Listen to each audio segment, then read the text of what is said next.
नमस्कार विद्यार्थी मित्रांनो, स्वागत आहे तुमचं विदर्भ आयएस अकॅडमीच्या ऑनलाईन प्लॅटफॉर्मवर। तुम्ही देत असलेला जो प्रेम देत आहात म्हणजे यूट्यूब लेक्चरला आणि त्यामध्ये ज्या कमेंट देत आहात त्याबद्दल सर्वांचे खूप खूप आभार, तुमचा ऋणी आहे।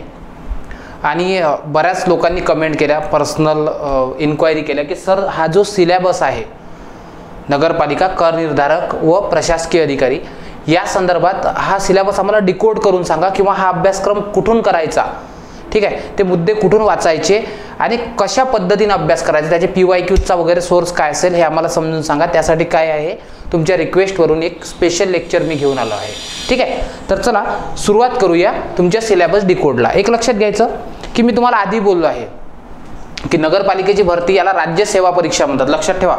जर तुम्ही हेडिंग बघितलं असेल याचं तर महाराष्ट्र नगर परिषदा, नगरपंचायती व औद्योगिक नगरे राज्य सेवा परीक्षा, सामान्य राज्य सेवा म्हणतात त्याला, ठीक आहे। सो या परीक्षेचा म्हणजे एक लेवल जर बघितली, दर्जा, मी तुम्हाला आधी बोललो होतो की ह्या पोस्ट तुम्हाला दिसायला क्लास 3च्या दिसतील, पण या पोस्टच्या पॉवर आहेत किंवा या पोस्टचे जे तुम्हाला अलाउन्सेस अँड पेज आहेत हे जर बघितले तर हे क्लास 2च्या इक्वलंट आहेत आणि प्रमोशन पण फास्ट आहे असं हे डिपार्टमेंट आहे, ठीक आहे। आणि यामध्ये ही जी पोस्ट आहे नॉर्मली, ठीक आहे, प्रशासकीय सेवा अधिकारी, ठीक आहे, खूप अशी एक चांगली क्रीमी पोस्ट मानल्या जाते, ठीक आहे। आणि त्याच्या संदर्भात आधी काय असायचं म्हणजे 2018ला जी भरती झाली त्यामध्ये काय झालं, याच्यामध्ये 2 भाग होते। आधी प्रिलिम्स झाली होती आणि नंतर मेन्स झाली होती, ठीक आहे। त्या 2018च्या मेन्स मी दिलेल्या आहेत। फक्त तिथे प्रॉब्लेम हा झाला होता की तिथे जो सिलेबस विचारला होता तो आउट ऑफ सिलेबस होता, म्हणजे जो सिलेबस दिला होता त्यांनी ॲक्च्युली त्यांनी STIचा सिलेबस त्यावेळीचा कॉपी केला होता, पण मात्र ते महापोर्टलचा गोंधळ कारभार त्यांनी काय केलं माहिती आहे का, तो सिलेबस सोडला, महाराष्ट्राचा इतिहास अभ्यासक्रमात होता आणि ॲक्च्युअलमध्ये माहिती आहे काय प्रश्न काय आले होते, त्यावर प्रश्न ॲक्च्युअल होते, मला UPच्या इतिहासावरचे प्रश्न विचारले होते।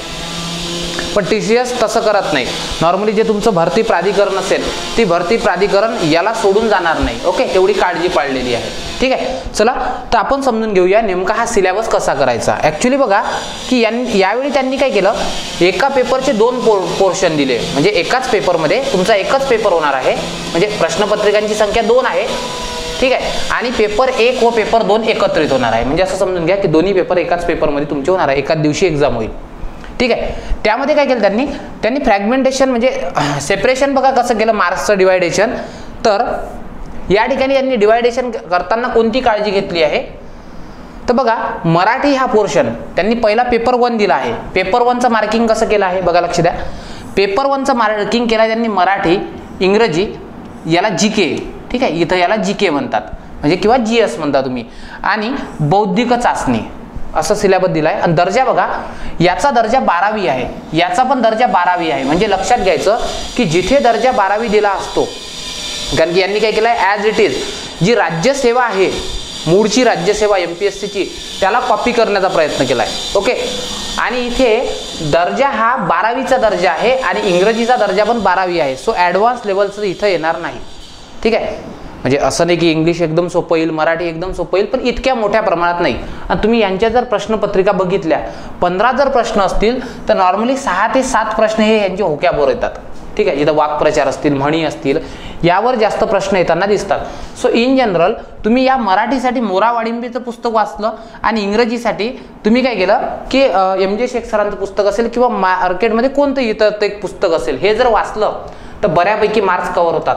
आणि सर्वात इम्पॉर्टंट आहे की तुम्ही याचे PYQs केले पाहिजे। जोपर्यंत तुम्ही इंग्लिशचे आणि मराठीचे PYQs करत नाही तोपर्यंत काय होत नाही, इथे तुम्हाला एक तुमचं व्हिजन कॉन्क्रीट होत नाही, लक्षात ठेवा। कारण की कसं असतं माहिती आहे का, बऱ्याचदा प्रश्न हे जरा वेगळ्या अँगलनं विचारले जातात, फार डिफिकल्ट अँगलनं विचारले जातात, कळलं का तुम्हाला? पुढे बोलूच आपण कशा अँगलनं विचारल्या जाऊ शकतात, ठीक आहे। आणि ॲज इट इज त्यांनी सिलेबस MPSCचा कॉपी केल्यामुळे ते MPSCच्या स्ट्रक्चरने प्रश्न काढतील हे मात्र नक्की आहे, ठीक आहे।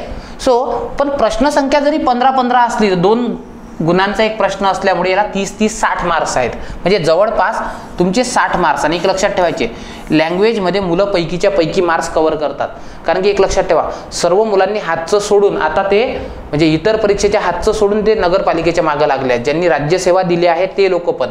का बरं? कारण की त्यांचा यूज टू सिलेबस आहे, हा सिलेबस राज्यसेवेचा ॲज इट इज कॉपी आहे GSचा, सो त्यांच्यामुळे त्यांच्याकडे त्याचा प्रचंड अनुभव आहे। आणि त्यांना माहिती आहे की MPSC जेवढे डीप क्वेश्चन येतात तेवढे तर येणार नाही, म्हणजे उथळ प्रश्न येतील. सो त्यांना खूप स्कोप आहे तिथे. सो तुमचे कॉम्पिटिटर जे आहेत ना ते कोण आहेत, आता राज्यसेवेतले विद्यार्थी सुद्धा आहेत. ओके, जे कंबाईन मेन्सला आहेत ते विद्यार्थी सुद्धा आहेत. सो तुम्हाला जर टिकायचं असेल तर तुम्हाला ॲज इट इज फॉलो करावं लागेल. ठीक आहे. नंतर जीकेचा पोर्शन आहे. आता जीके मध्ये जरी 15 मार्क्स असतील तर यांनी इथं जे पोर्शन आहेत ना 6 पोर्शन दिले आहेत. ओके, म्हणजे जवळपास 3-3 मार्क्स एका विषयावर विचारतील, 3-2 असे मार्क्स विचारतील. आणि हे बायलिंग्युअल राहणार आहे प्रश्नपत्रिका, मराठी आणि इंग्लिश. पण याचा दर्जा पदवीचा दिला आहे, म्हणजे क्वेश्चन जरा हार्ड असतील पण वन लाईनर. मला तरी वाटतं की या परीक्षेत तुम्हाला म्हणजे MCQ टाईप क्वेश्चन येणार नाहीत, वन लाईनर येतील. कारण की बघा ना त्यांनी काय केलं आहे, प्रश्नांची संख्या जी आहे एकूण ही 60 आहे. कारण की बघा GSला 15 मार्क्स आहे, बौद्धिक चाचणीला 15 मार्क्स आहे, म्हणजे 15 क्वेश्चन्स आहेत, 30 गुण आहेत. ओके, आणि एकूण जे हे 60 प्रश्न आहेत, 60 प्रश्न, ठीक आहे, 120 गुणाचे, याला 70 मिनिटं दिली आहे. म्हणजे तुम्ही बघा की जो टायमिंग नॉर्मली तुम्हाला असं समजून घ्या की 1 मिनिट वगैरे असा एका प्रश्नाला मिळतो. सो त्याच्यामुळे इथं विचार करण्याला तुम्हाला जरा स्कोप आहे. कारण की हे प्रश्न जर सोपे पकडले तर इथे तुम्हाला विचार करण्याला स्कोप मिळतो या पेपरमध्ये, सांगतोय मी. कारण की हे जर सरळ सरळ प्रश्न असतील तर उतारा वगळता. ठीक आहे, चलो. मग आता सर हा सिलेबस कुठून करायचा, हा कुठून करायचा, तर बौद्धिक चाचणी लक्षात घ्यायचं.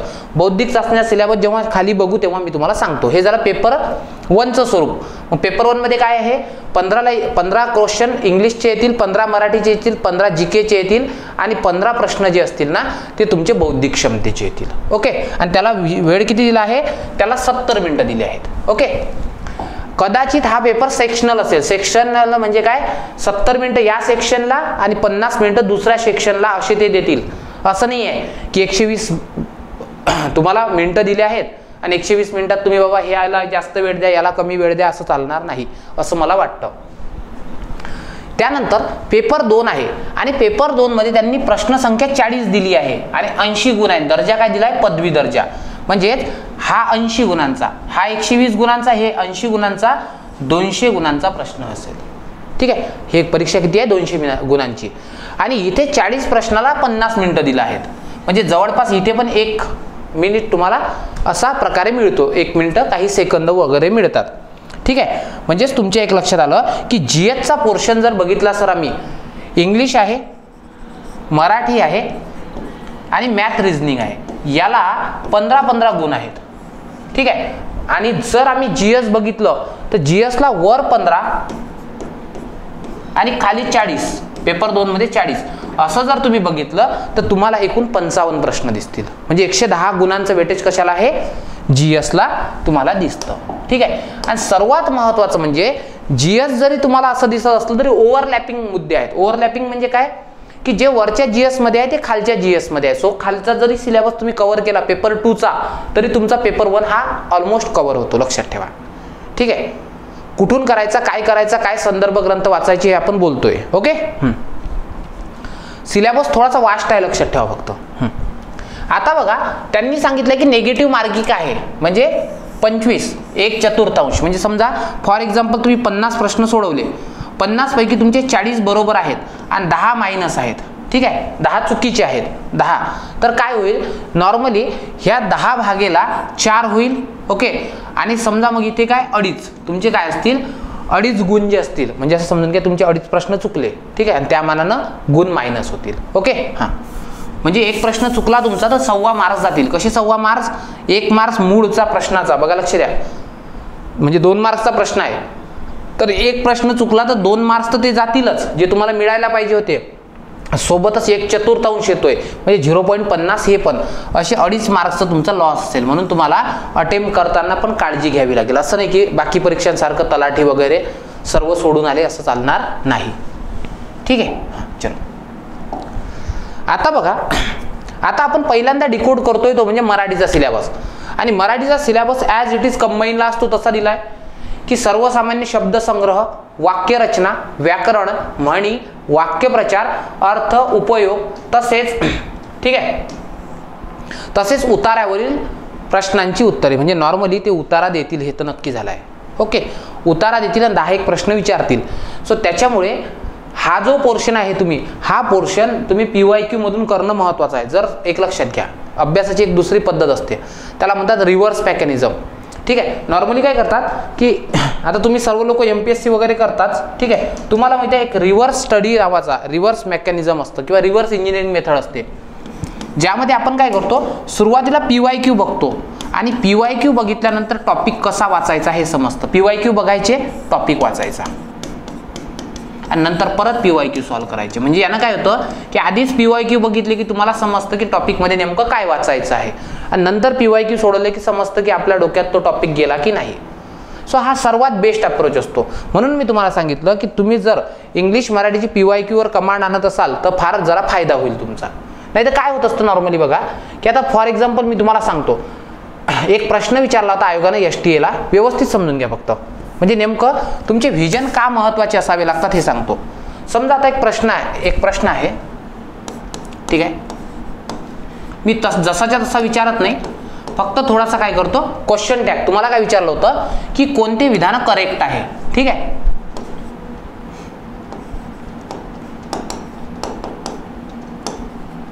हे एक विधान आहे, दुसरं आहे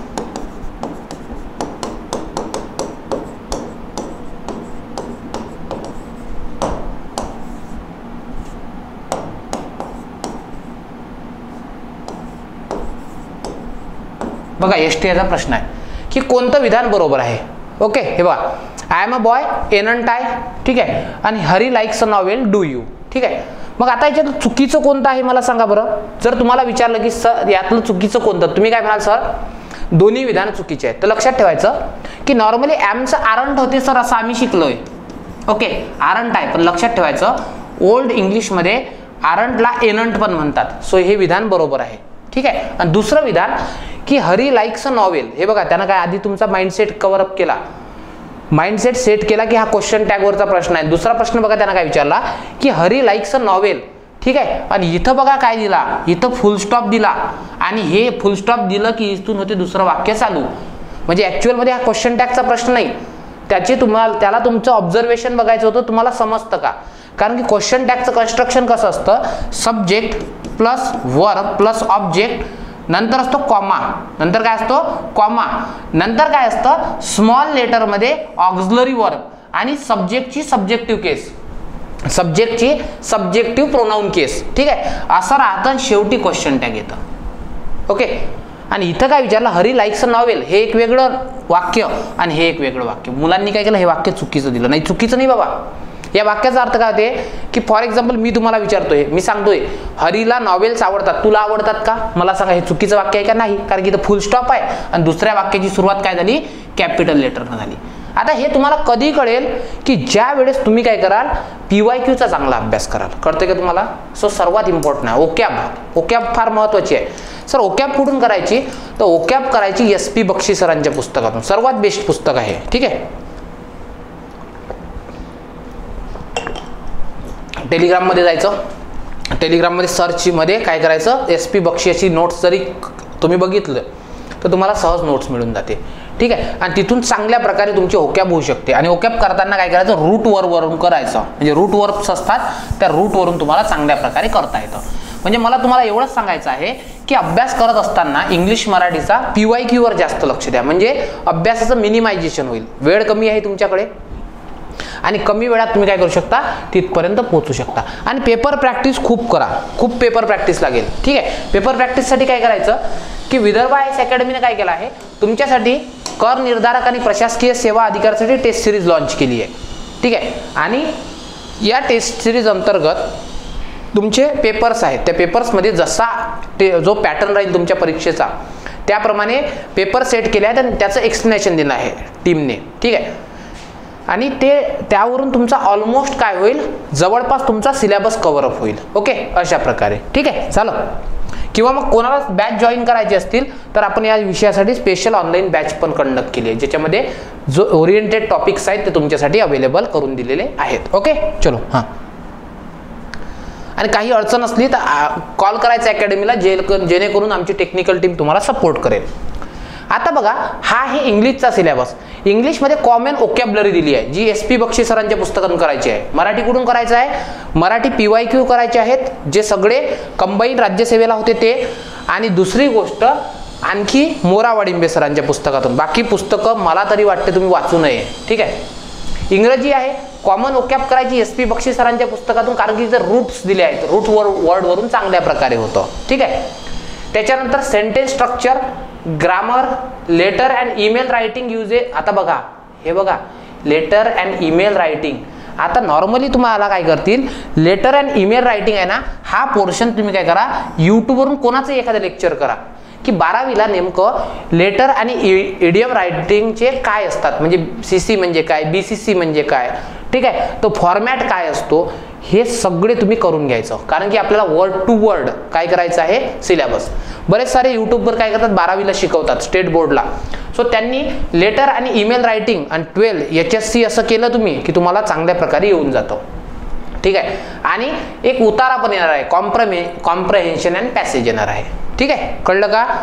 SP बक्षी पण होकॅप करायची, ग्रामर करायचं, सर्वात इम्पॉर्टंट PYQ. मग PYQचं कोणतंही बाजारात एक पुस्तक असेल तर त्यावरून करा. ठीक आहे. चलो, हे झालं याच्या संदर्भात. आणि पैकीच्या पैकी मार्क्स इथं घ्यायचे आहेत. तुम्ही नाही घेतले तरी मुलं घ्यायला तयार आहेत. भारताचा विशेष महाराष्ट्राचा इतिहास आहे, तर महाराष्ट्राचा इतिहास काहीच नाही करायचा, 11वीच्या पुस्तकातून करा जुन्या. ठीक आहे. आणि आयोगाचे प्रश्न सोडवा. काय करायचं, 11वीचं जुनं पुस्तक आणि आयोगाचे प्रश्न, संपला विषय. जास्त मागे नका लागू, तेवढ्या याच्यात होऊन जातं. भारताचा विशेषतः महाराष्ट्राचा भूगोल व्यवस्थित करून घ्या. कुठून करायचं, कोणतंही एक पुस्तक घ्या आणि त्याच्यातून प्रश्न सोडवा. आणि भूगोलामध्ये पाठांतर खूप जास्त असतं, खाड्यांचा क्रम, नद्यांचा क्रम, नद्यांच्या उपनद्या वगैरे ते करून घ्यायचं. ठीक आहे. त्याच्यानंतर भारतीय अर्थव्यवस्था. हे बघा, भारतीय अर्थव्यवस्था हा मुद्दाच नव्हता, ही डोकेदुखी नाही आहे तुमच्यासाठी. भारतीय अर्थव्यवस्था जर बघितली तर कोणत्याही पुस्तकात तुम्हाला मिळते, पण विशेषतः त्यानं महाराष्ट्र विचारला आहे. म्हणजे विशेषतः महाराष्ट्र हा नॉर्मली कोण्या पुस्तकात दिला नाहीये, जो तुम्हाला करंट अफेअरमधून करायचा आहे. म्हणजे फॉर एक्झाम्पल भारताची आयात निर्यात आहे, तर तुम्हाला महाराष्ट्राची पण त्या ठिकाणी करावं लागेल. राष्ट्रीय विकासात सरकारी सहकारी बँकांची भूमिका काय आहे, म्हणजे ऑलमोस्ट तुम्हाला बँकिंग करावी लागेल. आणि बँकिंग करत असताना काय करावं लागेल, त्या बँकेचं योगदान पण करावं लागेल. ठीक आहे. सो बँकिंग रचना जरी केली तरी चालते, आणि सहकारी बँका हे पण करावं लागेल. त्यानंतर शासकीय अर्थव्यवस्था म्हणजे बजेट करावं लागेल, जो तुम्हाला सार्वजनिक वित्त नावाचा टॉपिक असतो तो करावा लागेल, ज्याच्यामध्ये अर्थसंकल्प, लेखापरीक्षण म्हणजे काय असतो, कॅग करावं लागेल तुम्हाला. काय करावं लागतील, कॅग. हे बघा, अर्थसंकल्प करावा लागेल. अर्थसंकल्प म्हणजे सार्वजनिक वित्ताच्या कन्सेप्ट आहेत, आणि हे जे आहे लेखा आणि लेखापरीक्षण, इथे तुम्हाला कॅग हा टॉपिक करावा लागेल. पण कॅग टॉपिक कुठून करायचा, पॉलिटीच्या ॲस्पेक्टनं नाही, तो करायचा इकॉनॉमीच्या ॲस्पेक्टनं, जो सार्वजनिक वित्तमध्ये कोणातरी पुस्तकात दिला असेल. ठीक आहे. हां, त्याच्यानंतर एक तुम्हाला टॉपिक आहे महागाई का होते. ठीक आहे. त्याची कारणं काय आणि त्याच्यावर उपाय काय. उपाय म्हणजे काय, मौद्रिक उपाय जे RBI राबवते, आणि राजकोषीय उपाय जे सरकार राबवते. सो नॉर्मली हे जे 3 टॉपिक आहेत हे प्रिलिमिनरीचे टॉपिक आहेत. कोणत्या, कंबाईनच्या प्रिलिमिनरीचे. सो याची PYQ सोडवा. सर्वात बेस्ट सांगतो मी तुम्हाला, कोणतंही एक पुस्तक घ्या, 22,000 35,000 ते 55,000 काय ठोकळे आहेत ते, आणि तिथून करा. पण पॉईंट टू पॉईंट, जास्तीचं वाचायचं नाही, कमीही वाचायचं नाही. एक टॉपिक वाचला, फॉर एक्झाम्पल समजा मी अभ्यास करतोय, मी सर्वात पहिले भारताची आयात व निर्यात हा टॉपिक वाचेल. म्हणजे आता बघा, परकीय व्यापार नावाचा टॉपिक असेल, पण मी तो पूर्ण वाचणार नाही. मी काय वाचेल, त्याच्यातला आयात आणि निर्यात वाचेल. मग भारत पहिले 5 देश ज्यांना आयात करतो, पहिले 5 देश ज्यांना भारत निर्यात करतो, पहिल्या 5 वस्तुगट जो भारत आयात करतो किंवा निर्यात करतो, आणि पहिल्या 5 वस्तू ज्या भारत आयात निर्यात करतो, भारताची आयात कोणासोबत वाढीत आहे, कोणासोबत तुटीत आहे, ह्या सगळ्या गोष्टी. भारतात कोणत्या राज्यातून सर्वाधिक आयात होते, कुठून निर्यात होते, कुठं आयात होते. ठीक आहे. हे सगळ्या गोष्टी कळतंय का तुम्हाला. ठीक आहे, कळलं. सो हे तिथून तुम्हाला चांगल्या प्रकारे करता येईल. आणि काय सांगितलं, सोर्स कोणतंही एक पुस्तक वापरा, कोणतंही, एनी वन बुक, आणि हे एवढंच वाचायचं.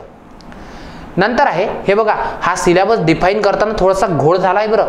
हे बघा, इथे व्यवस्थित दिला इंग्लिशमध्ये, इन्फ्लेशन, रिझन अँड मेजर्स. ठीक आहे, कसं मोजतात वगैरे. मग ते CPI वगैरे असेल ते तुम्हाला करावं लागेल, कारण की इथं बघा किंमत वाढण्याची, चलन वाढण्याची कारणे व उपाय. आणि इथं बघा काय दिलं आहे, इथं दिलं आहे की इन्फ्लेशन रिझन्स अँड मेजर्स कसे मोजतात, मापन कसं करतात, म्हणजे तेही करावं लागेल. नंतर इंडियन पॉलिटी आहे, भारताच्या घटनेचा अभ्यास म्हणजे सर्व घटनाच करावी लागेल तुम्हाला. संसद आणि राज्य विधिमंडळ हे टॉपिक करावे लागतील. राज्य व्यवस्थापन मध्ये आलं पंचायत राज, पण एक लक्षात ठेवा पंचायत राज ग्रामीण आणि शहरी आहे बरं, दोन्ही बघा, लक्ष द्या. हे बघा की इथं स्टेट ऍडमिनिस्ट्रेशन आहे, ठीक आहे. सो राज्य व्यवस्थापन आणि प्रशासनाच्या दृष्टीनं म्हणजे काय, पंचायत राज नाही म्हणू शकत आपल्याला, याला म्हणू शकतो आपण की तुमच्या राज्याच्या सचिवापासून, जो राज्याचा तुमचा चीफ सेक्रेटरी असतो, या चीफ सेक्रेटरी पासून तर तुमच्या गावच्या तलाठी पदापर्यंत सर्व पदाचा अभ्यास करणे, याला राज्य व्यवस्थापन म्हणतात. कसं चालतं तर मग याच्यामध्ये राज्याचं कार्यकारी मंडळ पूर्ण शिकणं आवश्यक आहे आणि ब्युरोक्रासी शिकणं पण आवश्यक आहे. ग्रामीण व शहरी प्रशासन म्हणजे इथं डीएम ची भूमिका, सीईओ ची भूमिका हेही करणं आवश्यक आहे. आणि इथं जर तुम्ही बघितलं रूरल अँड अर्बन ऍडमिनिस्ट्रेशन म्हणजे हे काय असतं, हे असतं पंचायत राज व्यवस्थांच्या संदर्भात तुम्हाला शिकावं लागेल, ठीक आहे. करंट आहे, करंट मध्ये जागतिक आणि भारतासंबंधात आहे, तर नॉर्मली 6 महिन्याचं करा, जास्त डीप नका करू, म्हणजे एमपीएससी सारखं नाही 2-2 वर्षाचा विचारेल. पर्यावरण आहे, आता पर्यावरण हा जो टॉपिक आहे, हे मुद्दे काय करा, गुगल करा. हे जे मुद्दे आहेत ना हे गुगल करा आणि एवढं वाचा. पण कसं गुगल करायचं, गुगल करायचं इथे ह्युमन डेव्हलपमेंट अँड एन्व्हायरमेंट म्हणजे मानवी विकासात एन्व्हायरमेंटची काय भूमिका आहे, ठीक आहे. नंतर environment friendly and sustainable development हा जो मुद्दा आहे हा राज्यसेवेचा आहे. टाइप्स ऑफ पोल्युशन अँड, ठीक आहे, अँड एन्व्हायरमेंटल डिझास्टर्स आहेत, आपत्ती वगैरे आहेत, हे जे मुद्दे आहेत नॉर्मली, ठीक आहे. हा पर्यावरणाचा मुद्दा हा तुम्ही एखाद्या पर्यावरणाच्या पुस्तकातून करा. तर एक पुस्तक येतं तुषार घोरपडे सरांचं, ठीक आहे. सो त्याच्यातून हा मुद्दा फक्त जेवढे टॉपिक दिले आहेत तेवढेच.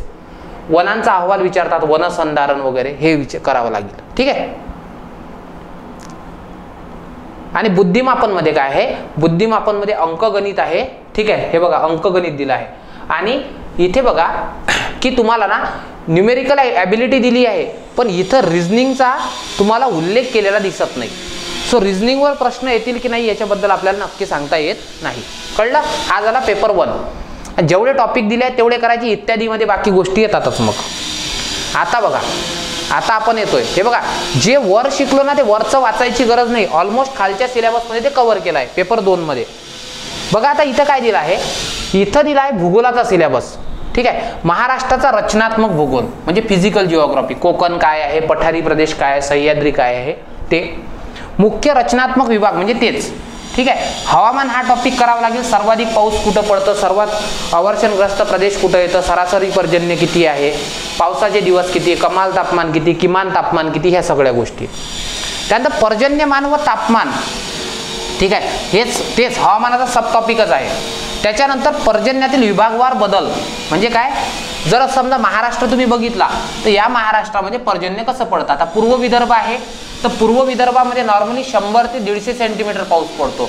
उर्वरित महाराष्ट्र आहे इथं 100 सेंटीमीटर पाऊस पडतो. सह्याद्रीचा पूर्व उतार आहे इथं अवर्षणग्रस्त प्रदेश आहे, इथं 75 सेंटीमीटर पाऊस पडतो. घाटमाथ्याचा प्रदेश आहे तर घाटमाथ्याच्या प्रदेशावर नॉर्मली इथं 200-250 सेंटीमीटर पेक्षा जास्त पाऊस पडतो, 500-600 सेंटीमीटर पर्यंत. आणि कोकणचा हा जो भाग आहे इथं 150 ते 200 किंवा 200 ते 250 इतका पाऊस पडतो. सो हे तुम्हाला विचारलं आहे, ओके. प्रमुख नदी प्रणाली विचारली आहे, नदी प्रणाली पूर्ण विचारली आहे. पर्वतांचे नावं, डोंगर विचारतील, अस्तंबा कुठं आहे, गाळणा कुठं आहे वगैरे. राजकीय व महसूल विभाग, किती महसूल विभाग आहे, किती तालुके आहेत, किती जिल्हे आहेत किंवा कोणत्या जिल्ह्यात किती तालुके आहेत, हे सगळं. वन विचारतील, बॉक्साईट कुठं मिळतं, मॅग्नीज कुठं मिळतं, कोणत्या खनिज प्रणालीत मिळतं, किती टक्के मिळतं. त्याच्यानंतर खनिज विचारतील, ठीक आहे. हे खनिजाबद्दल बोललो. आणि वने आहेत, सदाहरित वने कुठे आहेत, शुष्क कटिबंधीय कुठे आहेत, आर्द्र कटिबंधीय कुठे आहे, म्हणजे उष्ण कटिबंधीय शुष्क पानगळी, आर्द्र पानगळी, सदाहरित, निम सदाहरित, दलदलीची वन हे कुठं आहे हे विचारतील, ठीक आहे. हे बघा मानवी व सामाजिक भूगोल याच्यामध्ये काय असतं, झोपडपट्ट्यांच्या समस्या असतात वगैरे. आणि एक लक्षात घ्या पोरो, हे तर ठीक आहे की याच्यातला एकूण एक टॉपिक तुम्ही काय केला पाहिजे, वाचला पाहिजे. एकूण एक टॉपिक काय केला पाहिजे, तुम्ही वाचला पाहिजे. पण सर्वात इम्पॉर्टंट म्हणजे बघा, तुम्हाला कदाचित हा टॉपिक दिसला की नाही दिसला मला माहित नाही, तुम्हाला ना त्यांनी GIS आणि GPS टाकलेला आहे. हा आहे बेटा रिमोट सेन्सिंग. हा काय आहे, रिमोट सेन्सिंग. आणि हा टॉपिक खूप कठीण आहे, कारण की हा टॉपिक आहे टेक्निकलचा टॉपिक, म्हणजे याला काय म्हणतो सायन्स अँड टेकचा पोर्शन आहे. सो रिमोट सेन्सिंग तुम्हाला चांगल्या प्रकारे करावा लागेल. एखाद प्रश्न याच्यावर पडेल. मग रिमोट सेन्सिंगची सुरुवात कुठून झाली, GIS काय असतं, GPS काय आहे, कोणत्या देशाची GPS टेक्नॉलॉजी काय आहे, किती उपग्रह लागतं, किती उपग्रहादरम्यान कनेक्टिव्हिटी असतं, ऑर्बिट काय असतं, ठीक आहे, हे सगळ्या गोष्टी तुम्हाला विचारतील. सो हे चांगल्या प्रकारे करा बरं. हे तर झोपडपट्टीच्या समस्या आहेत मानवी व सामाजिक भूगोलामध्ये, पण हा GIS GPS हाही टॉपिक व्यवस्थित करून घ्या. ठीक आहे, सिलेबस समोरच ठेवायचा. जिथं अभ्यास करताना तिथं सिलेबस समोर ठेवायचा. हा टॉपिक वाचला याला टिक, हा टॉपिक वाचला याला टिक, याला रिव्हिजन केली, हे सगळं. आणि हे GIS आणि GPS राज्यसेवेत जेवढे PYQ आहेत तेवढे फॉलो करायचे. ओके. नंतर आहेत मानवी वसाहती. हा एकदम सोपा आहे. मानवी वसाहतीचे प्रकार, केंद्रित वस्त्या काय आहेत, नगर काय असतात, शहरं काय असतात, महानगर काय असतात, ठीक आहे. त्याच्यानंतर सन्नगर काय असतात, मेगॅनोपोलिस काय असतात, हे सगळं विचारते. आणि समस्या विचारते. समस्या तर तसेही सांगू शकता तुम्ही. ग्रामीण वस्त्यामध्ये काय आहे, पाणी पुरवठ्याचा अभाव आहे, ठीक आहे, झोपडपट्ट्यांमध्ये अस्वच्छता असते, व्हेंटिलेशनचा अभाव असतो, ह्या सगळ्या गोष्टी. ठीक आहे. आणि नागरीकरण काय, महाराष्ट्राचं नागरीकरणाची काय भूमिका आहे. महाराष्ट्र जर टक्केवारीनं बघितला तर भारतात 5 नंबरवर आहे, पण महाराष्ट्र जर लोकसंख्येनं बघितला तर भारतात 1 नंबरवर आहे. म्हणजे महाराष्ट्रातले जवळपास 5.08 कोटी लोक कुठे राहतात, नगरात राहतात, शहरात. एवढ्या मोठ्या संख्येने लोक पहिलं राज्य आहे. आणि किती टक्के म्हटलं तर महाराष्ट्रातले 45% लोक शहरात राहतात. ठीक आहे. ओके. म्हणजे या टक्केवारीनं म्हटलं तर भारतात आपण 5वा आहोत आणि संख्येनं म्हटलं तर फर्स्ट आहोत. कळलं का. मग तिथं विचारते नागरीकरणाची प्रक्रिया कशी होते. ठीक आहे. कसं शहरात रूपांतर कसं होतं एखाद्या खेड्याचं. त्याच्यानंतर नागरी प्रभावी क्षेत्र काय असतात, संक्रमणशील पट्टे असतात आणि प्रादेशिक विकासातील असंतुलन. म्हणजे एकाकडे मुंबईची लोकसंख्या जर बघितली, महाराष्ट्राची लोकसंख्या किती आहे, 11.23 कोटी. आणि याच्यापैकी मुंबईत तुम्हाला लोकसंख्या 3 कोटीच्या जवळपास दिसते. ठाणे, मुंबई, पुणे जर एकत्र केलं तर तुम्हाला 5-6 कोटी लोकसंख्या तिकडेच दिसते. म्हणजे महाराष्ट्र जर तुम्ही बघितला तर महाराष्ट्र नॉर्मली असा आहे. एक मिनिट, खूप घाणेरडा काढला होता महाराष्ट्र, नाही का. असा आहे महाराष्ट्र. पण जर बघितलं लोकसंख्येच्या दृष्टीनं तर लोकसंख्येच्या दृष्टीनं ना महाराष्ट्र असा आहे, कारण की या साईडनं लोकसंख्या झुकली आहे आणि या साईडनं कमी आहे. हेच प्रादेशिक विकासातील असंतुलन.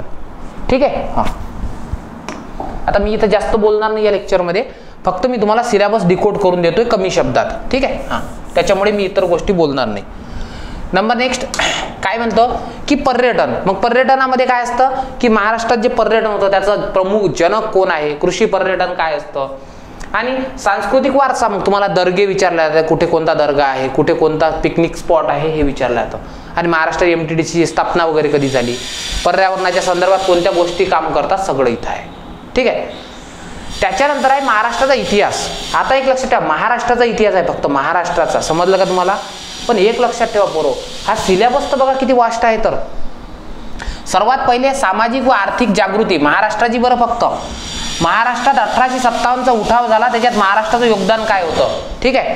त्यानंतर प्रमुख समाज सुधारक, महत्वाच्या नेत्यांचे काम, भूमिका, महाराष्ट्रातील सामाजिक जागृतीतील वर्तमानपत्रे. मग जनक सुरुवात कुठून झाली हे विचारते.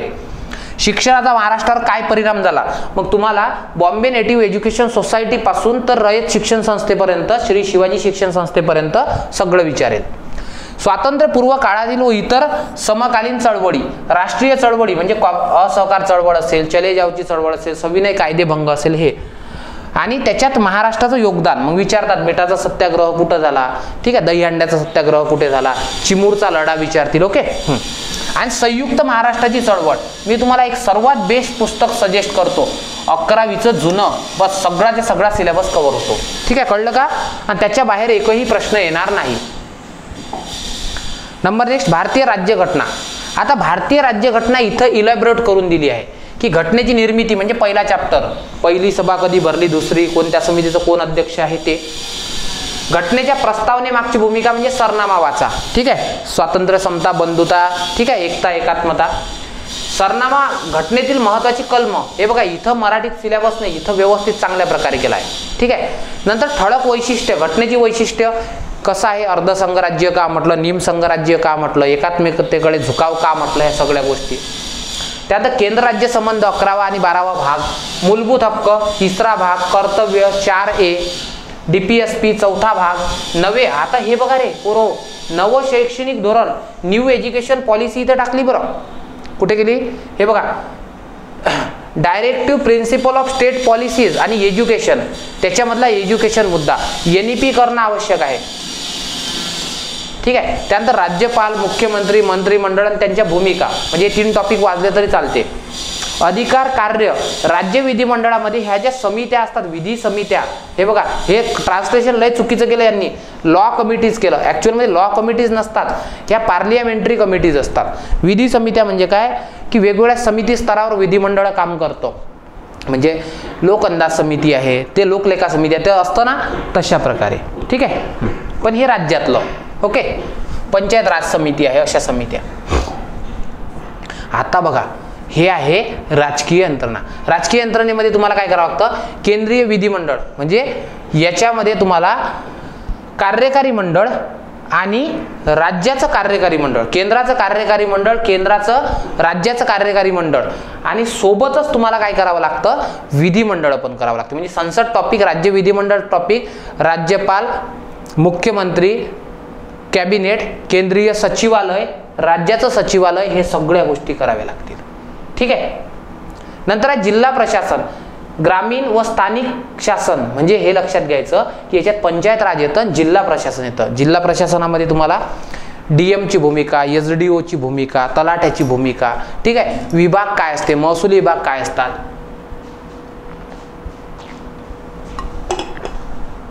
हा टॉपिक बाजारात किती काही पुस्तकं येऊ द्या, याच्यावर मी तुम्हाला एक सरळ सांगतो, राज्यसेवेच्या PYQ करा. तुम्हाला जर सोपी करायचं असेल हा, तर राज्यसेवेचे GS2चे पुस्तकचे PYQ बघा. GS2चे PYQ पुस्तक नका विकत घेऊ. तुमच्या अभ्यासिकेत कोणीतरी असेल ना राज्यसेवेवालं, त्याच्याकडे GS2चा हे असेल, प्रश्नसंच असेल, तर तो घ्या आणि तिथून हे काय टॉपिकवर करा, मग तुम्हाला बरोबर समजेल. ठीक आहे. कळलं का रे. मग बघा याच्यात काय काय येतं, 74वी घटना दुरुस्ती येते. याच्यामध्ये महानगरपालिका, नगरपालिका, कटक मंडळ शिकावे लागतात. ठीक आहे. त्याच्यानंतर मुख्याधिकाऱ्याचे काय काम आहे. ठीक आहे. म्हणजे हे बघा इथं तुम्हाला ग्रामीण पंचायत राजपेक्षा नागरी पंचायत राजवर जास्त भर दिला, कारण की नगरपालिकेची भरती आहे म्हणून. पण नगरपालिकेची रचना काय असते, ठीक आहे, नगरपंचायत कुठं असते, महानगरपंचायत कुठं असते, हे सगळ्या गोष्टी तुम्हाला इथं विचारल्या जातात. निवडणूक आहे, निवडणूक प्रक्रिया. आता भारतात जी निवडणूक प्रक्रिया होते त्याची ठळक वैशिष्ट्ये विचारतील. प्रौढ मताधिकार म्हणजे तुमचा जो मतदानाचा अधिकार आहे तो कोणत्या कलमानुसार तुम्हाला मिळाला आहे, कोणत्या अनुच्छेदानुसार, ते कमेंट बॉक्समध्ये मला सांगा. ठीक आहे. त्याच्यानंतर निवडणूक आयोग, राज्याचा निवडणूक आयोग, स्थानिक संस्थांच्या निवडणुका कशा होतात हा मुद्दा आहे. त्यानंतर प्रशासनिक कायदा. ठीक आहे. याला म्हणतात ऍडमिनिस्ट्रेटिव्ह लॉ. ठीक आहे. याच्यात तुम्हाला डेडिकेटेड लेजिस्लेशन वगैरे हा मुद्दा करावा लागतो GS2 मधला. सो हे तुम्ही तिथूनच करा. PYQ बघा त्याचे आणि त्याच्यावरून वाचून घ्या रिव्हर्स इंजिनिअरिंग मेथडनं. कामगार कल्याण, जर मला शक्य झालं तर मी कामगार कल्याणवर एक टॉपिक तुमचं स्वतंत्र घेतो, डोंट वरी. ठीक आहे. ऍक्च्युअल मध्ये हा GS2 आणि राज्यसेवेचा HRD मधला मुद्दा येतो. ठीक आहे. न्यायमंडळ येतं. न्यायमंडळामध्ये काहीच नाही, जनहित याचिकेची सुरुवात कोण केली, न्यायीन सक्रियता काय असतं. ठीक आहे. त्याच्यानंतर न्यायमंडळ सगळं सर्वोच्च न्यायालयापासून सब ऑर्डिनेट कोर्ट पर्यंत. आणि इथं बघा, इथं तुम्हाला लोकपाल, लोकायुक्त आणि लोक न्यायालय हे पण दिलं आहे. हे तुम्हाला इंडियन पॉलिटी पुस्तकातून कव्हर होईल, एक एक मुद्दा. तिथं लोकपाल वाचायचा, लोकायुक्त वाचायचं, लोक न्यायालय वाचायचं. ठीक आहे. त्याच्यानंतर आहे तुम्हाला माहिती अधिकार अधिनियम 2005, महाराष्ट्र लोकसेवा अधिनियम 2015 आणि भ्रष्टाचार प्रतिबंधक अधिनियम 1988. याच्यावर मी ऑलरेडी लेक्चर पण टाकलेले आहेत. आणि जर तुम्हाला वाटत असेल तर तुम्ही माझी ही बॅच जॉईन करू शकता. ठीक आहे. की ज्याच्यामध्ये मी तुम्हाला तिन्ही कायदे कंप्लीट केले आहेत आणि सर्वसामान्यांना परवडेल असे 149 एवढ्या शुल्कात तुमच्यासाठी अवेलेबल केली आहे. आणि मी तुम्हाला शुअरिटी देतो, ही बॅच केल्यानंतर तुमचे कायदे मुखपाठ होतील, डोंट वरी. ओके. हां. त्याच्यानंतर हा सर्वात विषय खतरनाक आहे, कोणता, संगणक व माहिती तंत्रज्ञान. ठीक आहे. सो संगणक व माहिती तंत्रज्ञानाचं काहीच नका करू, कंबाईनला जेवढे प्रश्न आले ICT या विषयावर तेवढे करा. याचं कोणतंच पुस्तक घेऊ नका बरं. लय विचित्र विषय असतो हा. दिले तर सरळ सरळ मार्क देतो, नाही ते देतच नाही. सो त्याच्यामुळे फक्त याची PYQ करा, बाकी काहीच वाचू नका. हा जो मुद्दा आहे STI मेन्सच्या सिलेबसमधून घेतला आहे. आर्थिक सुधारणा व कायदे म्हणजे 1991 ची पॉलिसी वाचायची, बस संपला विषय. काय NEP म्हणजे न्यू जी इकॉनॉमिक पॉलिसी आहे ती, त्याच्यामध्ये उदारीकरण का स्वीकारावं लागलं, LPG ते खासगीकरण, जागतिकीकरण, त्याचा अर्थ आणि त्याची व्याप्ती, त्याच्यावर मर्यादा कोणत्या आहेत. त्यानंतर सरकारच्या सुधारणा विचारतील, मग समित्या विचारतात, नरसिंह समिती, राजा चेलैया समिती, विजय केळकर समिती. GST ची घटना दुरुस्ती करावी लागेल, विक्री कर करावी लागेल, वॅट अभ्यासावा लागेल. म्हणजे हा टॉपिक दोन याचं मर्ज आहे. जर तुम्ही बघत असाल रंजन कोळंबे सरांच्या पुस्तकातून तुम्ही LPG पॉलिसी केली आणि जर तुम्ही कर रचना हा टॉपिक वाचला, ठीक आहे, तर दोन्ही टॉपिक ऑलमोस्ट कव्हर होऊन जातात. ठीक आहे. नंतर सार्वजनिक वित्त व्यवस्था, मग याच्यामध्ये तुम्हाला सार्वजनिक वित्त नावाचा टॉपिक करावा लागेल. ठीक आहे, सार्वजनिक वित्त नावाचा. सो हे तिथून कव्हर होईल. त्रुटीच्या संकल्पना आहेत, सरकारवर कर्ज किती आहे, हा देसले सरांच्या पुस्तकातून वाचा. हा टॉपिक जेवढे टॉपिक दिले तेवढंच आणि देसले सरांच्या पुस्तकातून आणि पाठ करा. महसुली तूट काय, राजकोषीय तूट काय, सरकारवर किती कर्ज आहे, सरकार कसं फेडतं, ठीक आहे, हे सगळ्या गोष्टी कळतंय का तुम्हाला. ठीक आहे. सो अशा प्रकारे हा सिलेबस कव्हर करावा लागेल. मी परत एकदा सांगतो, सिलेबस जरी तुम्हाला तो 40 प्रश्न वाटत असतील तरी तो खूप मोठा सिलेबस आहे. पॉइंट टू पॉइंट वाचा, पुस्तकं डिफाईन ठेवा. हा टॉपिक देसले सरांच्या पुस्तकातून वाचायचा आहे. देसले सरांच्या पुस्तकात काय करायचं, वाचताना पहिले तुमचे टॉपिक तेवढा मुद्दा वाचायचा आणि याचे मायक्रो नोट्स काढा. ठीक आहे, पूर्णच्या पूर्ण पुस्तक नका वाचू. हे कुठून वाचायचं, रंजन कोळंबे सरांच्या पुस्तकातून वाचायचं. दोन टॉपिक आहेत, कर रचना आणि दुसरं काय आहे, कर रचना पूर्ण नका वाचू, मग त्या GST वाचा, वॅट वाचा. हा फक्त ICT नावाचा जो मुद्दा आहे, हा संगणक माहिती तंत्रज्ञान, फक्त PYQ करा. ओके, हे 3 कायदे आहेत. या कायद्याचं पुस्तक पण माझं अवेलेबल आहे, ते तुम्हाला सरळ अवेलेबल होऊन जाईल. आणि माझी बॅच आहे, कारण की हा कसा आहे, कुठून तरी शिकलो तर कायदे कळत असतात. न्यायमंडळ हा टॉपिक इंडियन पॉलिटी पुस्तकात नव्हतो किंवा रंजन कोळंबे सरांच्या पुस्तकात नव्हतो. कामगार कल्याण हा टॉपिक, याच्यावर मी लेक्चर आणण्याचा जरूर प्रयत्न करेन. प्रशासनिक कायदा GS2 मधून याचे प्रश्न बघा आणि त्याच्यानंतर काय करा, त्याच्यानंतर ठीक आहे, तर तो वाचून घ्या त्या पद्धतीनं. हे निवडणूक प्रक्रिया आहे, तर हे नॉर्मल तुमचं काय होते की निवडणुका नावाचा टॉपिक आहे इंडियन पॉलिटीमध्ये, तिथून कव्हर होतो. हा टॉपिक तुम्हाला पंचायत राजचा जो आहे बेस त्याच्यातून करावा लागेल. ठीक आहे, मी महानगरपालिकेवर वगैरे बरेचसे पंचायत राजचे लेक्चर टाकले आहेत, तिथून करून घ्या. राजकीय यंत्रणा, राज्य विधिमंडळ वगैरे वाचा इंडियन पॉलिटीमधून, हे पण इंडियन पॉलिटीमधून कव्हर होईल. हे 11वीच्या पुस्तकात करा. आणि भूगोल जो मुद्दा आहे हा कोणत्याही एका पुस्तकातून करा. आणि GIS GPS परत PYQ मधून करा. ठीक आहे, अशा प्रकारे हा सिलेबस तुम्ही डिकोड करा. हा सिलेबस डिकोड करायसाठी म्हणजे वाचायसाठी तुमच्याकडे ऑलमोस्ट 1 महिना आहे. आणि महिनाभरात तुम्ही काय केलं पाहिजे, हा कव्हर अप केला पाहिजे, याचा प्रयत्न करा. म्हणून मी तुम्हाला सांगितलं की टेस्ट सिरीज लावणं मस्ट आहे. जर होत असेल तर टेस्ट सिरीज जॉईन करा, जेणेकरून काय होईल, जे टॉपिक तुम्ही वाचले नाही ते तुम्हाला एक्सप्लेनेशनमध्ये समजून सांगितले तर आणखी चांगल्या प्रकारे कळतील. ठीक आहे, चांगल्या प्रकारे अभ्यास करा. रिव्हर्स जो आहे मेथड सांगितला, PYQ बघून अभ्यास करणं हा बेस्ट वे आहे तुमच्यासाठी. आणि जितके टॉपिक माझ्या पद्धतीने होतील तितके टॉपिक मी तुमच्या समोर आणण्याचा प्रयत्न करेन. फक्त काय असतं की ऑफलाईन ऑनलाईन याचं खूप शेड्यूल असल्यामुळे मला प्रत्येक वेळी यूट्यूबवर येणं तेवढं शक्य होत नाही. पण जसा जसा माझा प्रयत्न असेल त्या पद्धतीने मी तुमच्यासाठी काय असेल अवेलेबल असेल. ठीक आहे, लेक्चर कसं वाटलं हे जरूर कमेंट बॉक्समध्ये कळवा. Thank you so much. Keep studying. जय हिंद.